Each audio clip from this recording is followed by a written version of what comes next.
Sumang-ayon si Shua at mabilis na nagdagdag, sang-ayon ako.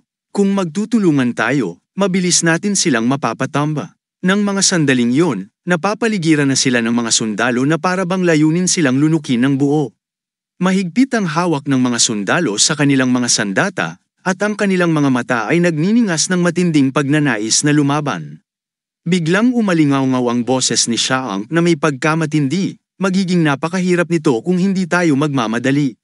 Sumang-ayon si Narcissus at agad na sumagot, ganun din ang nararamdaman ko.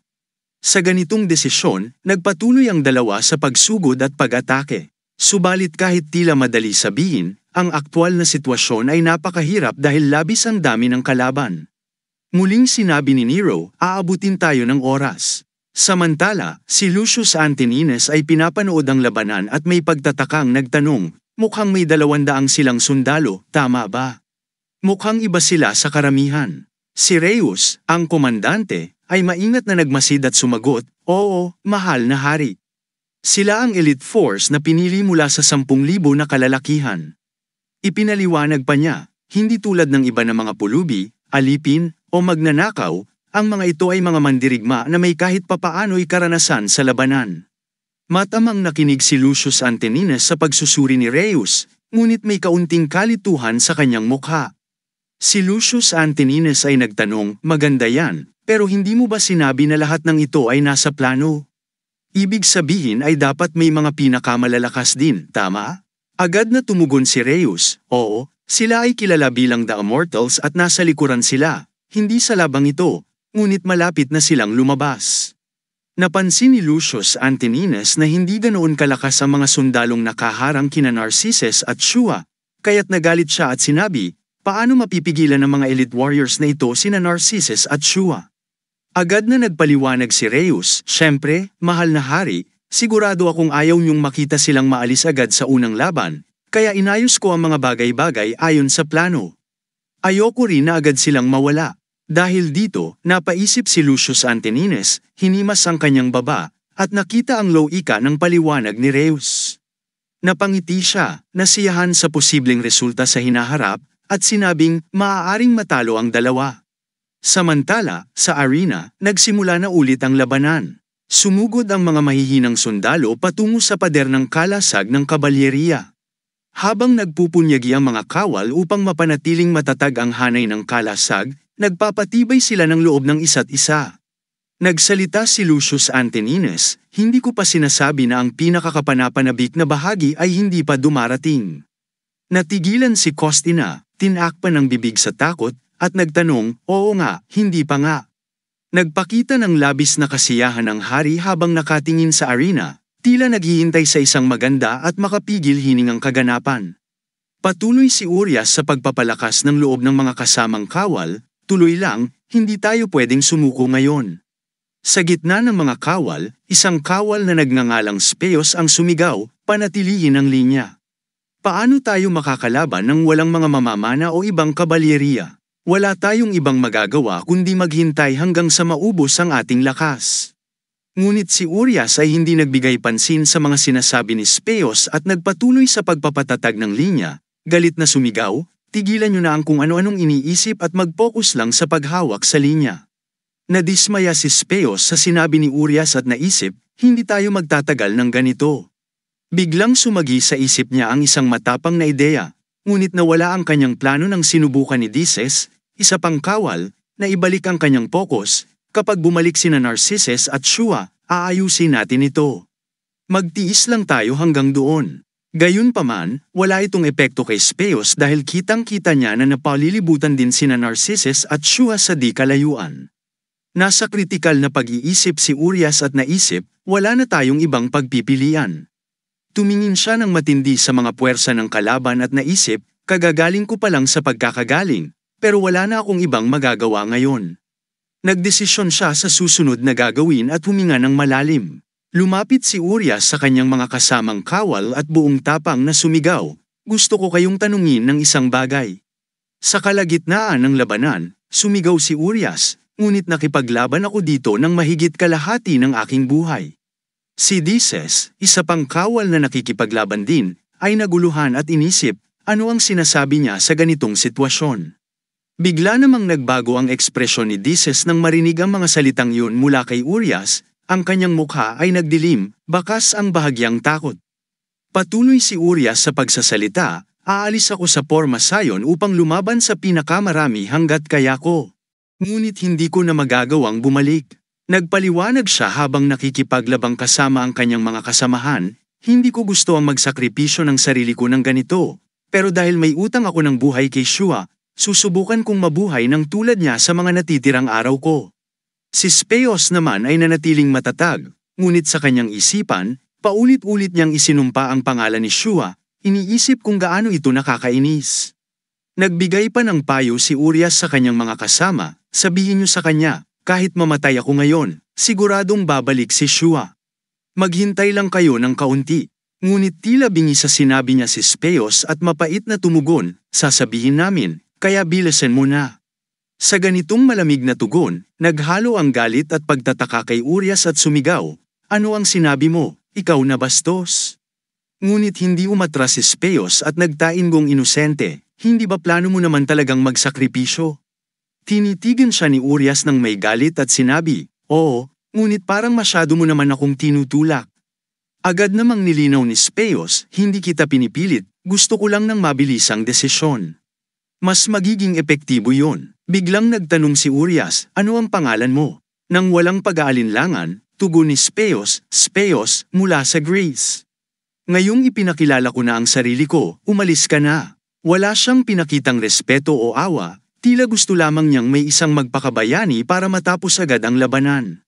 Muli niyang hinimok si Urias, bilisan mo na. Si Dices, na nasa tabi nila, ay nagtataka sa asal ni Speos. Sumagot si Urias, ayos, Speos, sigurado akong mabubuhay ka hanggang sa wakas.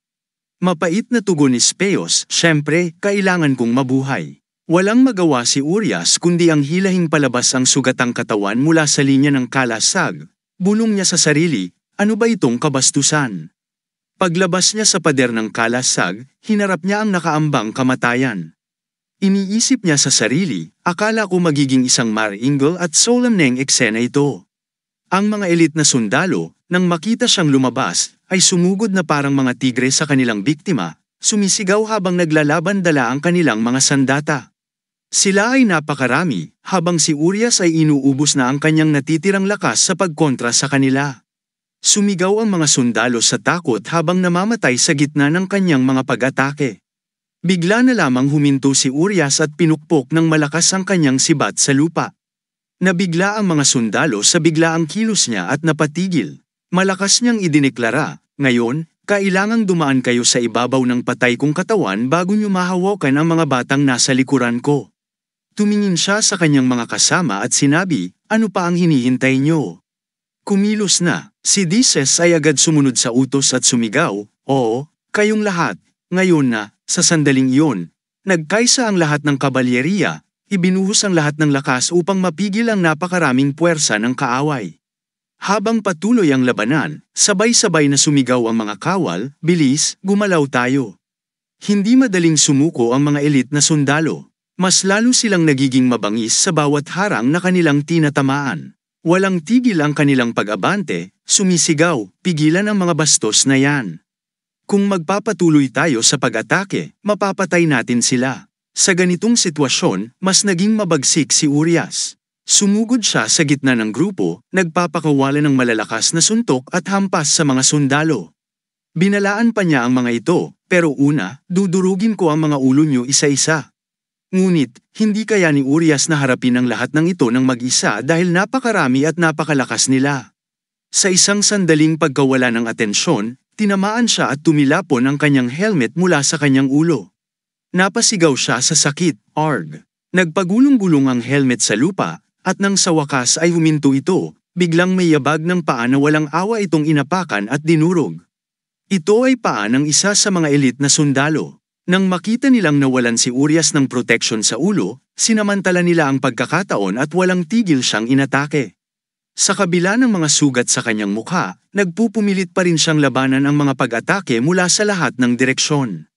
Sumigaw pa rin siya, arg, sabi ko na. Ginamit ni Urias ang kanyang natitirang lakas at matinding determinasyon upang manalo. Sa wakas, napatumba niya ang ilang sundalo at sumigaw ng malakas, "Kayong mga hamak na peste!"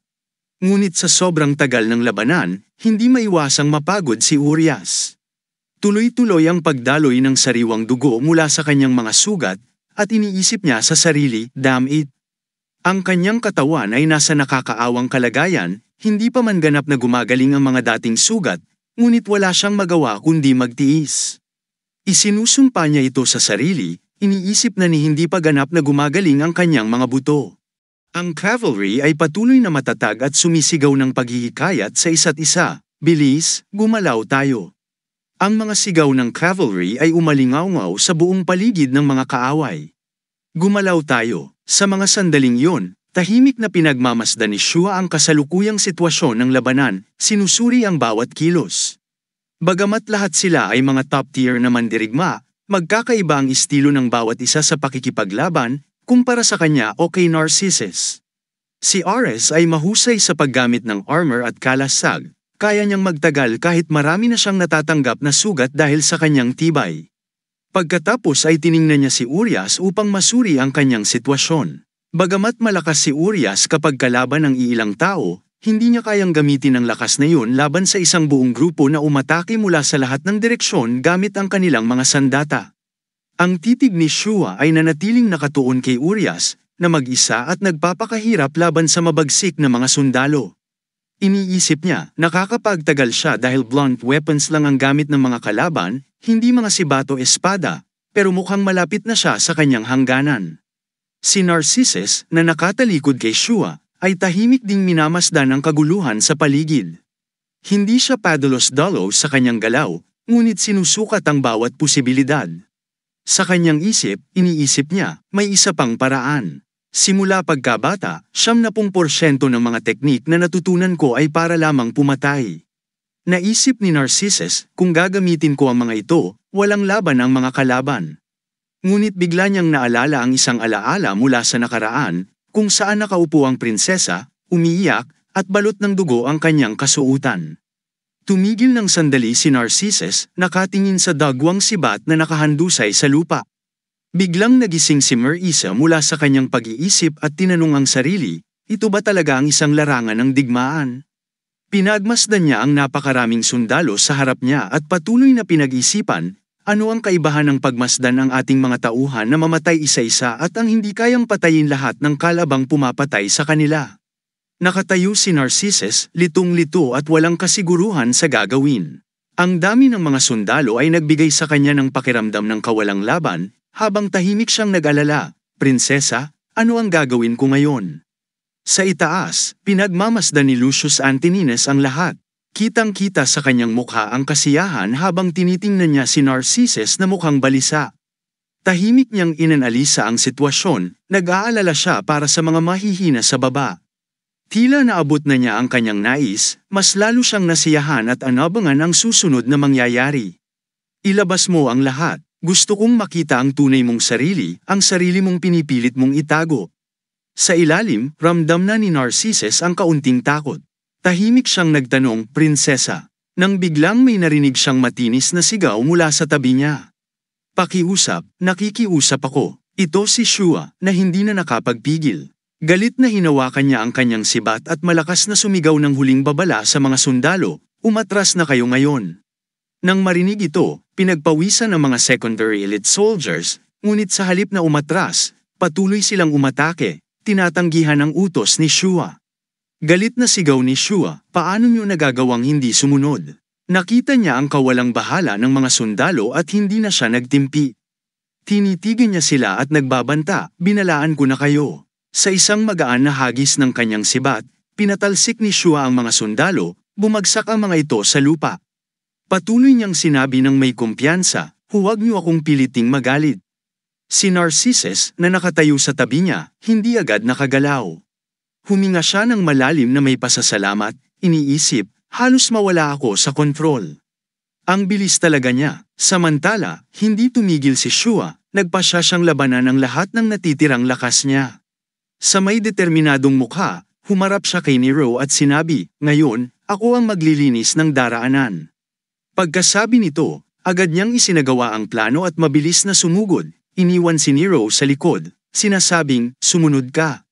Sa mabilis na mga hakbang, tuloy-tuloy siyang sumugod, walang pag-aatubili, tinadyakan ang mukha ng isang sundalo upang makakuha ng puwersa at mas mabilis na sumulong. Nang makuha na niya ang momentum, tumalon siya ng mataas at itinutok ang kanyang sibat pababa sa mga sundalo. Nang makita ng mga sundalo ang eksenang yon, natakot sila at tumingala kay Shua, sumisigaw ng ano ba yun? Ibinagsak ni Shua ang kanyang sibat sa gitna ng mga sundalo, na walang nagawa kundi tanggapin ang atake, na nagdulot ng pagkalat at pagbagsak nila na parang tinagpa na trigo. Sa puntong ito, hindi na kayang kontrolin ni Shua ang sarili. Ang kanyang mga mata ay puno ng matinding galit habang inaatake niya ang mga sundalo at sumisigaw, maglaho kayo. Nagpakawala siya ng nakakikilabot na mga hampas, sunod-sunod niyang sinugatan at nilampaso ang mga sundalo hanggang sa napalipad sila at napatay ng sunod-sunod. Hinigpitan ni Shua ang hawak sa kanyang sibat gamit ang parehong kamay, handa siyang tapusin ang labanan. Muling inulit ni Shua ang kanyang sinabi sa mga sundalo kanina, sinabi ko nang lumayas kayo. Ang mga sundalo ay nagbagsakan at tumilapon sa ere, walang nagawa laban sa nakakikilabot at makapangyarihang mga atake ni Shua. Inikat niya ang kanyang sibat, lumikha ng isang ipo-ipo na nagpaikot sa maliliit na sundalo, dala sila ng malakas na alon ng hangin. Napakalakas ng kanyang atake kaya't ang mga katawan ng sundalo ay halos mapunit, at ang dugo ay bumuhos na parang talon. Patuloy na nagbagsakan ng mga sundalo, tila walang katapusan ang eksena. Sumali si Narcissus sa labanan ngunit tahimik niyang pinagmasdan si Shua, iniisip, alam kong hindi pa niya nilalabas ang buong lakas niya, pero ngayon, para siyang ibang tao. Naramdaman ni Nero ang bahagyang takot nang makita ang nakakikilabot na anyo ni Shua, na tila naganyong halimaw na walang kapantay na lakas sa labanan. Muli siyang nag-isip, hindi ko pa kailanman nakita ang ganitong brutal na teknik sa sibat. Sa itaas ng arena, pinagmamasdan ni Costina ang labanan at hindi mapigil ang humanga. Hindi niya makilala kung si Shua nga ba yun kaya't nagtanong sa sarili, si Shua ba talaga yun? Pagkatapos ay lihim niyang tiningnan si Lucius Antonines at tahimik na naghusga, kahit papaano, magkahawig sila. Si Lucius Antonines naman ay labis na nasiyahan at masayang sumigaw, si Shua ang nagbigay daan sa pagkakataong ito, kaya't sulit itong panoorin. Masaya siyang lumingon sa kanyang katulong at sinabi, hindi ba ganoon? Agad na sumagot ang matandang katulong, oo, mahal na hari. Marami na akong labanan na napanood ni Shua, pero hindi ko pa siya nakitang ganito kalupit. Si Rides, na nakaupo malapit, ay mabilis na nagdagdag, nakikita natin ang maringal na itim na panther gamit ang matatalim na pangil at kukunatin agaw niya sa mahabang panahon. Tama lamang na inorganisa ang labanang ito. Samantala, sa ilalim ng arena, ang labanan ay naging mas matindi. Si Ares, nakahandusay sa lupa at halos hindi na makagalaw, nang biglang tanungin siya ni Shua, Ares, kaya mo pa bang tumayo? Si Ares ay napangisi, mukhang may natitira pang lakas, at tinanong si Shua, nakaluloko ka ba palagi? Mapag-usisa niyang inusisa, sa simula pa lang, hindi mo ba talaga inisip ang paghihiganti? Abala si Shua at hindi niya sinagot ang tanong, sa halip sinabi niya, tama na ang walang kwentang usapan at mag-focus sa pangunahing gawain. Hindi na malayo ang tore. Habang patuloy ang mga sundalo sa pag-atake, tumingin si Ares sa malaking grupo at muling sinabi, oo nga, kahit ang mga nasa likod na yan. Tumingin siya kay Shua at pinaalalahanan nito, kaya mo nang umakyat ngayon, kailangan mong bumalik kaagad. May seryosong ekspresyon sa mukha niya nang sabihin at kailangan mong mabuhay. Nagulat si Shua at nagtanong, paano ka? Tila nagdesisyon na si Ares na isuko na ang laban dahil alam niyang hindi na pabor sa kanya ang sitwasyon. Sinabi niya, nabali na ang aking binti, hindi na ako makakalaban o makalakad pa. Si Ares, labis na sugatan at dumudugo ang bibig, ay sinabi pang muli, nabali na ang aking binti, hindi na ako makakalaban o makalakad pa. Pagtingin niya sa kanyang binti, nakita niya ang mga maliliit na sugat na malakas na dumudugo. Sinabi niya, kaya huwag mo na akong pigilan. Wala na akong magagawa, ngunit sinusuportahan pa rin siya ni Shua at matatag na sinabi, hindi, sabay tayong aalis. Nagulat si Ares sa sinabi niya at sumigaw, luko-luko ka ba? Gusto mo ba talagang ganito ang mangyari? Tigilan mo na ang katangahan at umalis ka na.